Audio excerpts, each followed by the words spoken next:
I like to start in our waiting room while Sarah is finishing preparation. Sara Lai, chef. I'm Filippo Bartolotta, your host of Dinner in 15. And Sarah is here today. As you can see, that's the classic ingredients for a ragu, Sarah, with a sausage, mincemeat.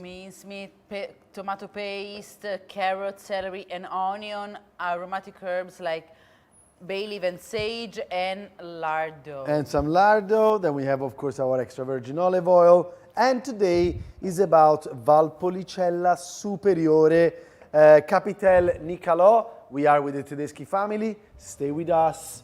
Handmade pasta, fresh for you.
Good morning, good afternoon, good evening, wherever you are. Good to see you. Hi everybody, welcome to Dinner in 15 with Sara Lai and myself. And Filippo Bartolotta. Ciao a tutti. As you can see, we're not wasting any time today. Together with the Valpolicella Superiore Nicalo Capitel of the Tedeschi family. So we are in Verona, I'll tell you all about it in a second. We're going from some fresh pasta. Tagliatelle with classic ragu. There is some mincemeat, there is some sausage. We have tomato paste, celery, carrots, a bay leaf, one onion, and then some lardo. Extra virgin olive oil is never missing in our kitchen.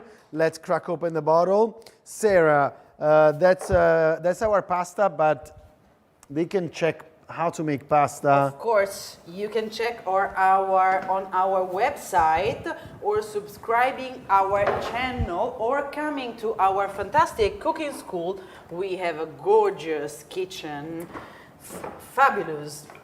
So you will cook with me and I will teach you live how to make it fresh pasta, or of course, check on our website as I told. And if Sarah is not going to be about, you're going to cook with me, my friends? No, it's not true.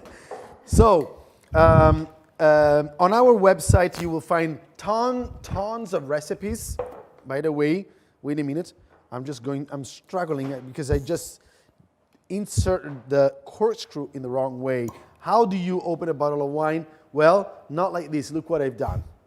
This is like a one sequence, is a live show. I put the screw not in the core of the cork, you see, just a little bit on the side, and so I broke it and I almost managed to break it. Even to the best. Shit happens, as they say. But this is what you do. The waiter's friend has got this double situation, double lever, so if this is not working, at one point you have the other one. Anyhow, let's go to the wine. More interesting than the cork, I would say. Here is a drop of Valpolicella Superiore 2018 Capitel Nicalo, 19, I'm sorry.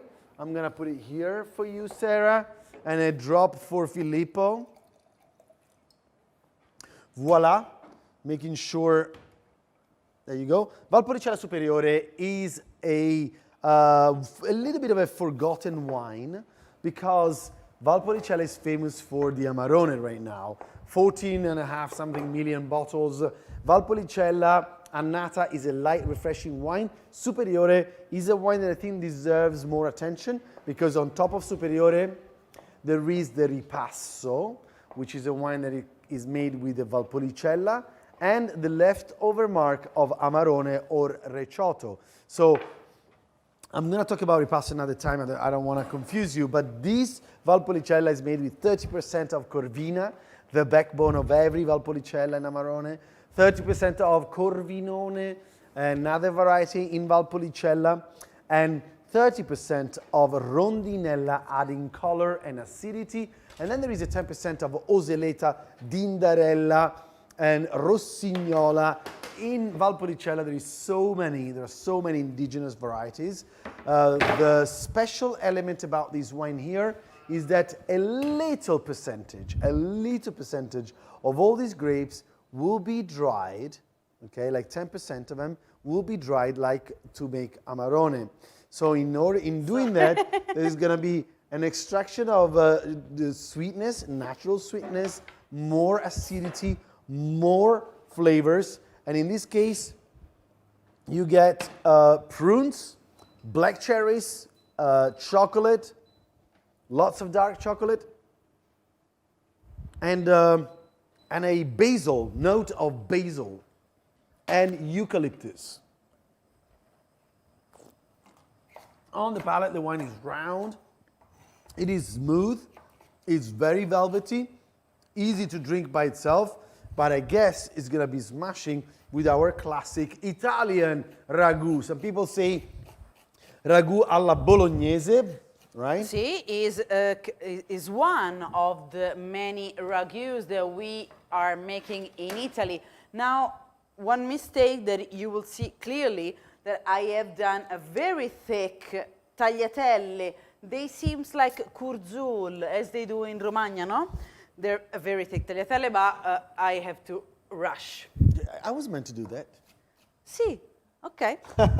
Thank you very much. So, the base, as I was telling you, this is one of our many ragu that we are making in Italy. Preparing soffritto. Preparing soffritto is our important base. It's fundamental for a good ragu. Have a fantastic soffritto. Well done. Take your time to do the soffritto because it's fundamental, as I was saying. The vegetables has to be caramelized. Mm-hmm. So it will take 15 minutes only for the sauté. Okay. And then we will add the lardo, and then the mincemeat and the sausage, and then salt, pepper, and then the wine, and then stock or water, and it will has to simmer for at least 2 hours and a half, at least. If you have time, try to make it cook it for 3 hours, maybe more, 3 hours and a half, and you will see how fantastic it will be. For a question of time, I have done it already, our fantastic Bolognese ragu. Okay. I am about to show you because, of course, in 15 minutes is not possible. And there you go. This is some onions. As Sarah was saying, every once in a while, Sarah and I like to play a little bit with recipes that are not really possible to make in 15 minutes, but Dinner in 15 is also about making something that you prepared the night before and you just reheat it, right? Like so, yeah. It's still gonna take you 15 minutes even if you have reheated it, because at the end of the day, you wanna make your pasta, boil in the water, so 15 minutes is the minimum time that you need to prepare a proper dinner. Si. Ingredients are paramount, like with wine. The Tedeschi family, a family that has been making wine since 1630. One of the things, if I were to think about Tedeschi, is choosing fresh fruit from beautiful vineyards, very focused people, releasing these wonderful wines. What are you doing now? Now I'm adding the meat. Of course, our sauté is not perfectly cooked as I was wishing, but of course I would like to show you how to make it, and then you know how to make it. Sorry. Sabrina, Antonietta, Riccardo, and Lorenzo Tedeschi, I'm sure you guys are watching. Thank you for sending over this wonderful wine. Actually, I'm not too familiar with the Capitel Nicalo. I usually, poor me, end up cracking open a lot of bottles of your Amarone, Marne, or 180, or the Capitel, or the Olmi. Actually, the Tedeschi family is the first family that started to make single vineyard Amarones in the area. Historical family, wonderful people.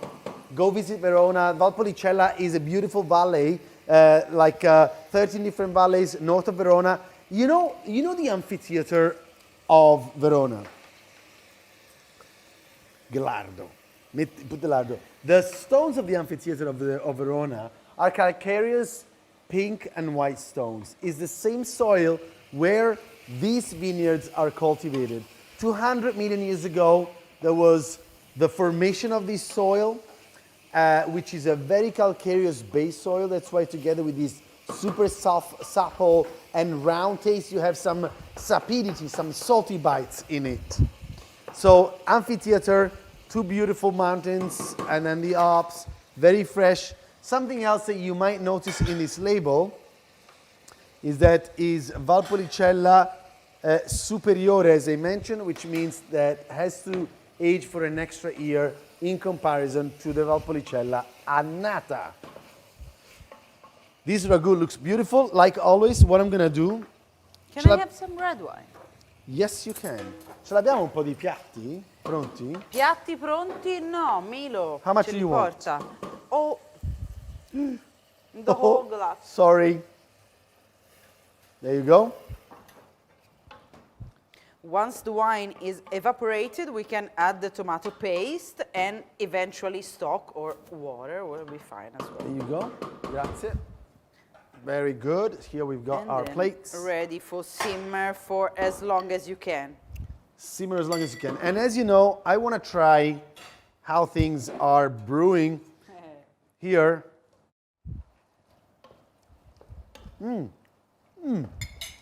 I didn't taste it, and it's true, eh?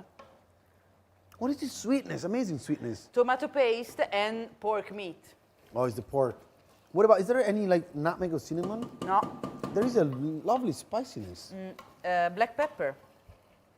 You know what it is? Sage and bay leaf. It's the bay leaf. Sì. Man, one bay leaf makes a whole difference in the world. Let me show it to you. There you go. Look at the bay leaf that he's been brewing, and it adds up some floral, like woodiness to the sauce. It's really, really, really delicious. Salt. A little bit of salt. Where's our pasta? Over there. Yes. 3 minutes, actually 4 minutes to go. Is very thick, so they're not tagliatelle. For tagliatelle, there are restricted rules. They have to be 7 millimeters large and thick 2 millimeters. There is comandamenti, like 10 comandamenti. Yeah, the rules are very strict. Sì. Allora, I'm coming back. I need a fork.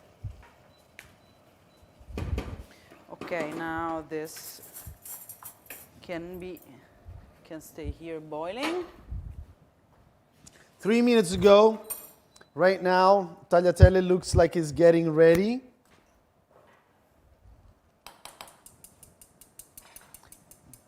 And so, look at this. A lot of people go for the Amarone because, of course, it's the king Posso avere una of the padella, area. per favore? But Una padella anche piccola. Valpolicella is what most people in Verona would drink.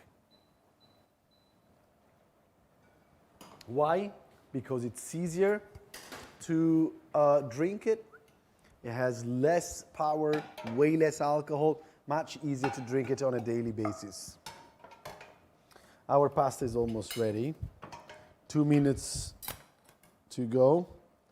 The Tac. thickest tagliatelle ever done. Why did you make him thick? Because I have choose to make semolina pasta, 100%, and I have done the wrong choose. Okay. Sorry. This is going too hard. Semolina pasta. So you say like you made a little mistake in terms of you were meant to go with the 00 flour. I need a machine because by hands it's very hard to. But okay, to that's make it flat. You know, not necessarily this is going to be a bad thing, because in terms of texture, right? There is always things make this. I mean, the super thin tagliatelle. I love the sfogline fatte come si deve. Sì. This is going to be a little bit more rustic, but in terms of how it looks on the plate right now, it looks really beautiful. You know how when you taste the sauce is paramount. When you think about, I'm going to have pasta tonight, what wine I'm going to choose? What sauce are you choosing for your pasta? This is a very important sauce. The longer... Would you like some Parmigiano? Not now, maybe in a moment.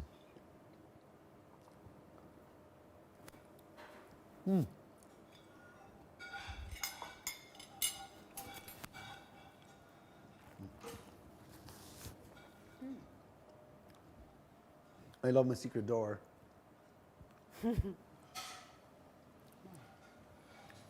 Okay, so what is happening here is that all of a sudden the ragu, it is very intense but actually very delicate. You'll be surprised. Together with the pasta you have this crunch, not crunchy, but a consistency, a texture that I wasn't expecting to find, which makes the combination really interesting. Now, Nicalo has got a lot of sauce, a lot of black cherries. So it's like adding an extra flavor to your dish. I think the cheese could be a good idea, but she's going for something different. Sì. Sarah is going for some lemon instead. Sì. Our time is up. Okay. I don't know if it goes with the Valpolicella. It's not lemon, but it's lemon zest, which is different. It is lemon zest. And you know what? Actually, Valpolicella has got a lot of balsamic elements. Okay. This could work. Grande. Boom. And it's all live. Hai provato? No. No, but I know because I always make it Okay. after. Funny. Like if you were to say, in terms of flavor, the lemon zest brings the plate to another dimension. In terms of matching food and wine, this is not lemon juice, it's only the peel. Somehow, it takes off some alcoholic edge that was coming out in the combination of the pasta and the wine, making it into a perfect match. I like when these things happen because it really helped. I was having some doubts because the prunes were coming out too loudly. So we had to add up that at the end of our recipes. Yes. You gotta, guys, hit a thumbs up. Thank you very much. There is thousands of you following us, looking at our recipes. Keep doing that. Keep sending us your love through following the social media, subscribing our YouTube channel. And there is lots of different recipes, lots of different wines. And come cook with us one of these days. Ciao. Salute. Salute. I'm gonna finish this. The moment we just wrap this up, I'm gonna just be in a vacuum cleaner.